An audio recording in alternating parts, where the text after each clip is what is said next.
this topic here, about implications and the impacts of AI for the packaging. I think if we make, to democratize design, make it accessible to the development community, that's designers, it's marketers, it's strategists, and even operations people. We need to make AI accessible to all those people. The next piece of this would really be about bias, and we eliminate we tried that before. I mean, people will say that all the time. I mean, how many times has everybody heard, we tried that before 5 years ago, 6 years ago, and that's the kind of thing. And what I've been that guy. Yeah. And I've been that guy too. I mean, we've all been that guy, right? Or that person, right? And when we think about that, that bias needs to kind of get removed. And we're going to come back to bias in a second, when we talk about analyzing these designs. Optimizing, the next piece for sustainability is optimizing package design to minimize waste and use eco-friendly materials, reducing the environmental impact. So that's about sustainability. Next, AI generates valuable data, which is really critical about consumer preferences and behaviors, helping businesses make informed decisions and enhance the marketing strategies. And last but not least is about brand image, right? When we think about innovative packaging solutions driven by AI, it can set a brand apart, creating a positive image and attracting customers. So those are the positive things we need to really look at and how it helps us utilize a brand new tool for us. Just to dial in on that, like democratizing design, it really gives us the opportunity to create almost like a fan fiction atmosphere around packaging. Right. Everybody can participate. It's less elite. You can get all the stakeholders involved at once. You can get your consumers involved at the beginning. So it's going to be a very cool tool for us. This goes back to, Tim Brown from IDEO stated in his book, Change by Design. I don't know if anybody's read that book. A couple of people in the room, but in his book, he said, design is too important to be left to designers. And this kind of falls right in play with that about democratizing design. So these are some of the positives we can take away from that. So we know we're going to generate a lot of output. So the question is, what do you do with all the output? So conceptually cool ideas can shift paradigms in the design world. And for example, these are going to be some examples from Midjourney, which is another AI tool. But the question is, can they be commercialized? We can all argue it's pretty beautiful, but can it be produced? And the question is, probably not. But in this format, what's really important is taking the intrigue that these designs are presenting and knowing that you could possibly recreate them with structural manipulation, with print effects, and therefore carry the day a little further. So that design edge is getting blurred with AI. It's getting more and more informed, especially around graphics. But for us, high-speed production value is something that it doesn't really understand yet. So that's where the humans come into play. It can't replace that hard-owned knowledge that's accumulated by being in the industry year after year. So I think the contextual understanding that people gain over months and years of working in the organizations in the industry is really where that's missing. And that's where the human interaction, and we think of AI as a tool. It's not something that's going to replace designers. Right.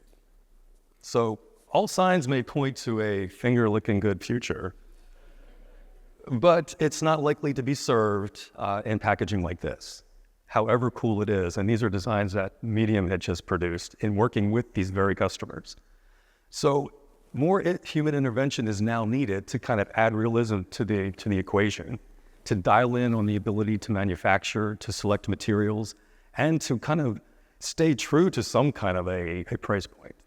One of the things, too, we talked about in the very beginning and when we were preparing our remarks for this topic was the key watch out here is that we need to fine-tune the prompts, but when we fine-tune the prompts, are we actually rebuilding back in bias, our bias by the way we word a phrase and then other prompts? We have to be careful that we don't do that. Right. So you actually have to take the information you're being fed and kind of dissect it and kind of figure out what needs to go and what needs to stay. Because there's a certain amount of knowledge that comes with the tool. And the question is knowledge the king? And usually it's wisdom that's going to roll out. Yeah. So I think that's really a great way to put that, Pat, is that wisdom over knowledge. And I think that's, we need to focus on that piece of it. You have to be a good designer to use AI. It's not going to make up for poor design. But if you can utilize it correctly, wisdom will rule the day. Right. And Dan, as I always say, and by always I mean now for the first time ever. First time ever, right? Knowledge is knowing that a tomato is a fruit, and wisdom is knowing not to cut it up and put it in your Cheerios. So we can pause here so you guys can write that down. Knowledge is knowing a tomato is a Fruit. Wisdom is knowing not to cut it up and put it in your Cheerios. See, got it. Okay, great. All right, so we'll be here all week. So, first of all, is there a design process? And we all use a process.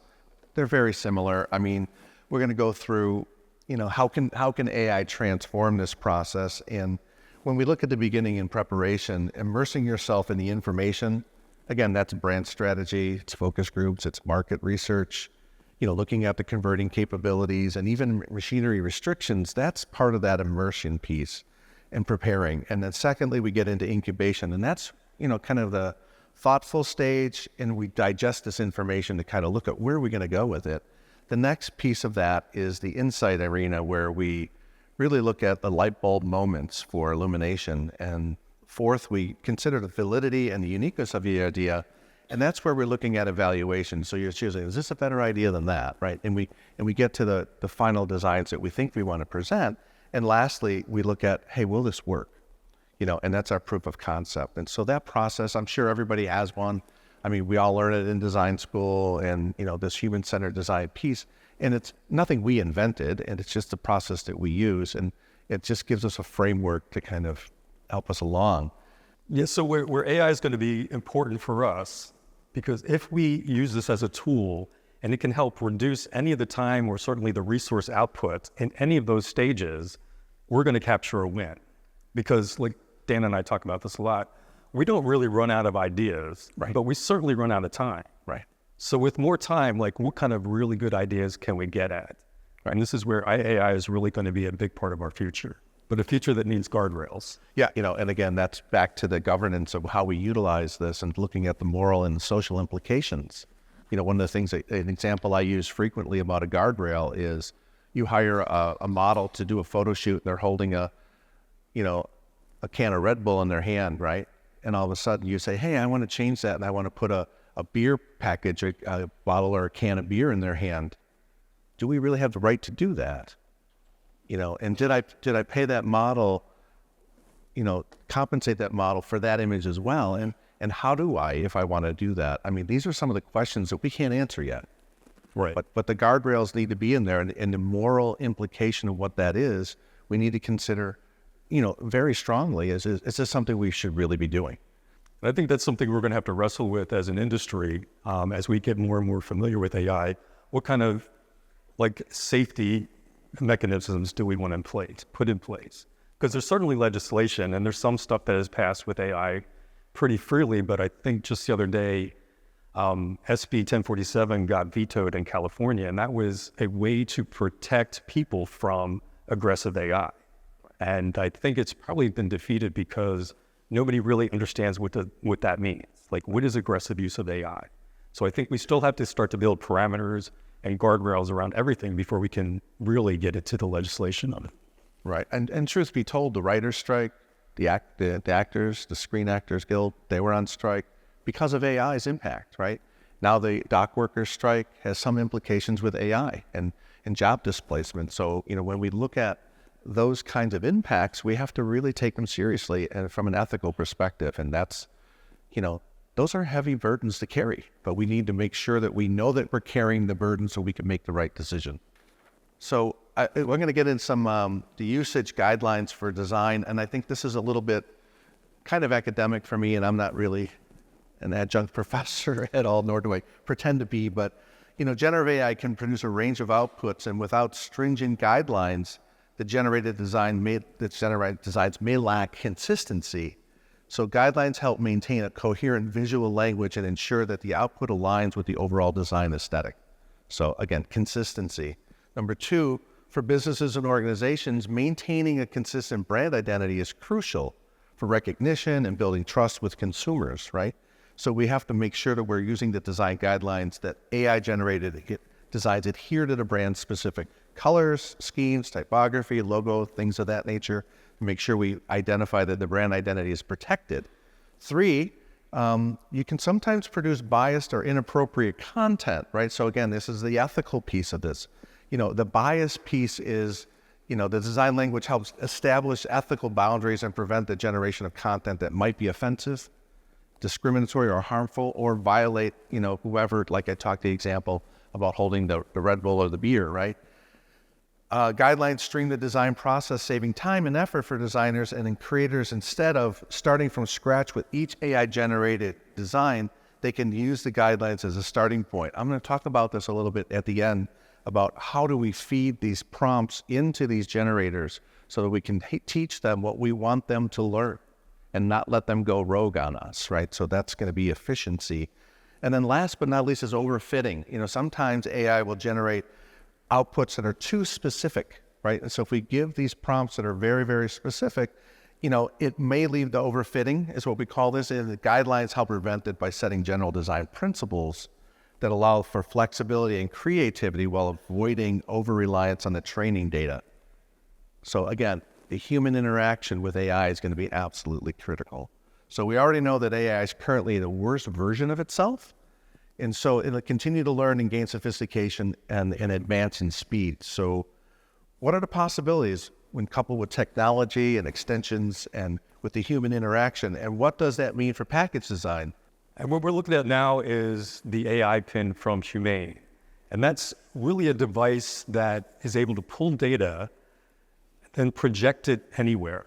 So it no longer needs a monitor of any kind. You can project that information absolutely anywhere you want it to be. So what kind of, it's kind of clunky now, but it's going to get there. But what does that mean for packaging? So you can consider things like nutritional labeling, language variants, any kind of recycling information, dosage information. Could these things be replaced by this interaction? And if that is no longer a legal requirement to have on our cartons, what can we do with that extra space? How can we manipulate and take the package to the next level? So the biggest question perhaps is, how blurred will the line be between human specialness and the machines become? It's hard to say, right? AI is not a substitute for human imagination. Authenticity, emotional resonance, and nuance required to capture a brand's unique essence should always take precedence, right?